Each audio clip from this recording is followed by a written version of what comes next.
雖然話係要融入個主流社會，但係即係自己有啲咩真係需要嘅都要講出嚟，唔係嘅話就自己辛苦，同埋有陣時都可能會麻煩到人。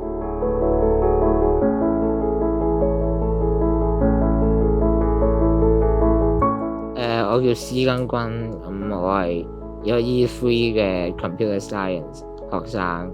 阿仔問我：你陪我翻學 O 唔 OK？ 我 OK 嘅 ，OK 嘅，其實就我好緊張嘅。知道佢要入理大呢邊咧，我就會問佢之前啲師兄嘅家長：你要做心理準備喎。翻到大學咧，啲教授佢唔會同你哋講嘢，定係答你哋啲問題嘅。但係當我落去問嗰陣時咧，啲教授非常之好，佢即係可能我講得唔清楚，佢自己行樓梯上嚟啊，同個仔傾啊。我同佢翻學差唔多2個月之後，我完全好開心放鬆晒，冇呢啲乜問題都冇。佢哋 SL 嗰邊有啲 coordinator 係你可以揾佢哋喺 R 座有間 SCN study room。啱啱嚟嗰陣，發現叫我上去床度嗰部機咧就細得滯，唔啱我用。佢哋好快就揾到一部啱我 size 嘅，就擺咗喺嗰間房度，同我睇下平時上堂同埋考試要點安排啊。即係做到係好似我以前中學考試咁樣。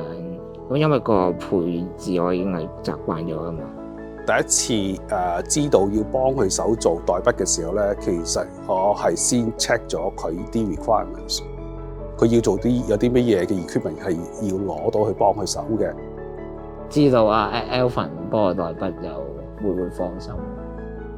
我係好鼓勵佢去自己去獨立，點樣去 plan 好自己未來嘅路點樣行。之前就會覺得係即係我驚麻煩到人咁樣就算啦，但係依家我就識得即係會爭取翻自己需要嘅，希望可以喺嗰啲 NGO 去做嘅，參加過好多佢哋啲活動或者受過佢哋一啲幫助，想即係幫下手咁樣。我係想佢第一件係身體健康，咁學業方面我從來都冇要求嘅，係佢自我要求高，但係我見到佢自己有咁嘅成就，我都好驕傲。